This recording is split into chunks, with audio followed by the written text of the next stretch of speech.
बेटा इस फिगर में क्या दिया है आपको, आपको एंगल ए दिया है इक्वल एंगल डी से, AC दिया है इक्वल DE से। हमें बताना है कि ये दोनों ट्राइंगल कैसे हैं, कॉन्ग्रुएंट है। देखो ABC कॉन्ग्रुएंट टू DBE। अब अपने पास दो ही चीज गिवन है, क्या क्या, एंगल A एंगल D से इक्वल दिया है, ये एक पॉइंट हो गया, और दूसरा क्या है बेटा, AC इक्वल्स टू DE। पर दो चीज से अपने ट्राइंगल को कॉन्ग्रुएंट प्रूव नहीं कर सकते हैं, ठीक है। ये जरूरी नहीं कि राइट एंगल यहां पे लगा दो, राइट एंगल हाइपोटेन्यूज इक्वल दिया है क्या, नहीं दिया, तो RHS भी नहीं लगा सकते, SS भी इक्वल नहीं दिया। तो हम लोग क्या करेंगे, ये देखो जैसे कि ये एंगल इससे इक्वल है ना, तो आप लोग अगर ध्यान से देखोगे तो ये क्या बन रहा है, Z बन रहा है, ये Z बन रहा है बेटा। तो इसका मतलब ये दोनों एंगल कैसे इक्वल दिए हैं, तो हम लोग कह देंगे ये बन रहे हैं alternate interior angles. C as angle A equals to angle D, they form alternate interior angle। अभी अगर alternate interior angle बन गए तो कौन सी दो पैरेलल साइड की वजह से बना होगा, ये दोनों पैरेलल साइड होगी, ये दोनों पैरेलल साइड होगी। अगर alternate interior angles बन रहे हैं तो इसका मतलब ये दोनों साइड कैसी होगी, पैरेलल होगी, पैरेलल होगी, ठीक। इक्वल तो दिया ही है, हम लोग कह रहे हैं पैरेलल। सर क्यों पैरेलल बता रहे हैं, यहाँ पे मैंने बता दिया AC पैरेलल हो गई DE से।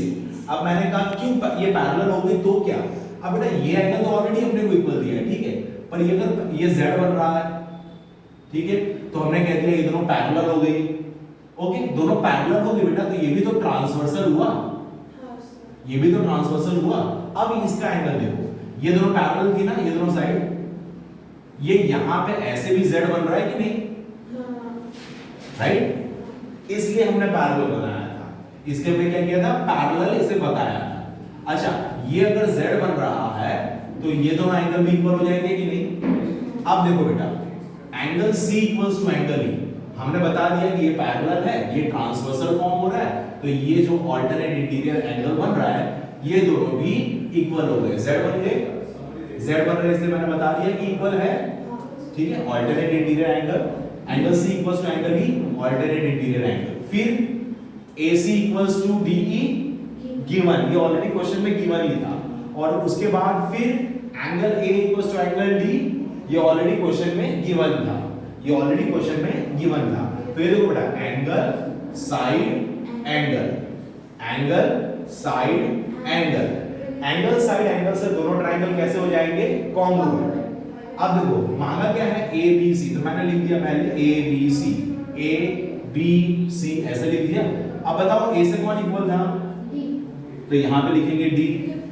अच्छा, B से पता नहीं, तो वहां पे हमने छोड़ दिया। देखो ABC congruent to triangle blank blank blank. A से कौन इक्वल था, D। अब B से कौन इक्वल था, पता नहीं, छोड़ दिया ब्लैंक, D से हमने ब्लैंक छोड़ दिया। और C से कौन इक्वल हुआ, C से E। अब बचा कौन बीच में, B बचा, लिख दिया हमने। तो ये दोनों ट्रायंगल कॉन्ग्रुएंट हो गए, ठीक है। समझ में आया बेटा, पॉज कर दो। क्वेश्चन क्या कह रहा है, number of gram in x kilogram, right, gram और किलोग्राम की बात हो रही है ना, तो हमें पता है कि 1 किलोग्राम में कितने ग्राम होते हैं, 1000 ग्राम होते हैं, ठीक है। तो x किलोग्राम में कितने ग्राम होंगे,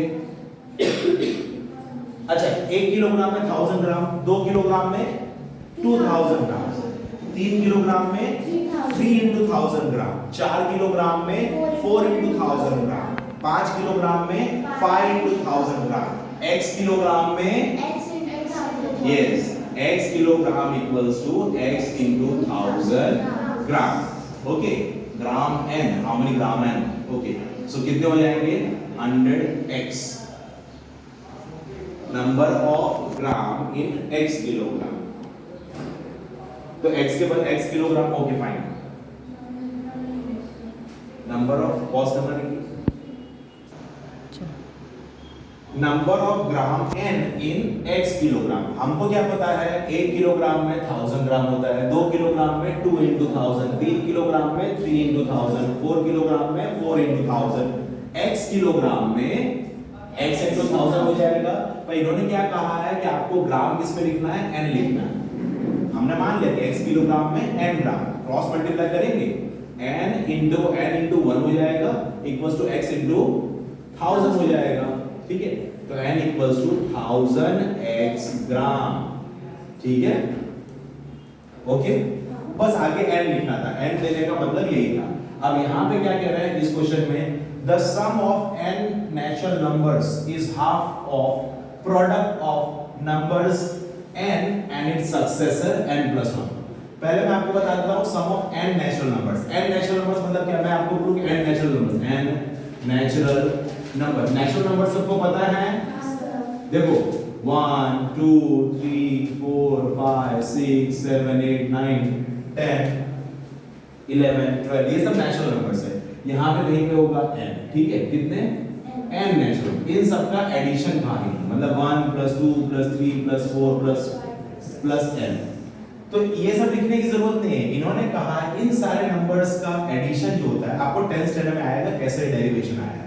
सम of all this natural number is equal to half, yes, product of number n and its successor।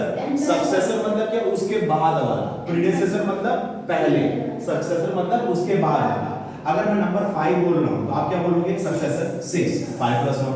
मैं नंबर 8 बोल रहा हूं तो आप क्या बोलोगे, 8 प्लस 1 9। मैं नंबर n बोल रहा हूं तो उसका सक्सेसर n प्लस 1। ये उसका आंसर हो गया, ठीक है बेटा, okay. So sum of natural number equals to half into product of number and its successor, product of number and its successor, okay. यहाँ पे मुझे लिखना चाहिए था कि सम कितना s, ये सम कितना बेटा s, s equals to half of n into n plus 1, ठीक है, n into half of n into n plus 1, और सिंबल क्या दे दो आगे, s दे दो, ओके।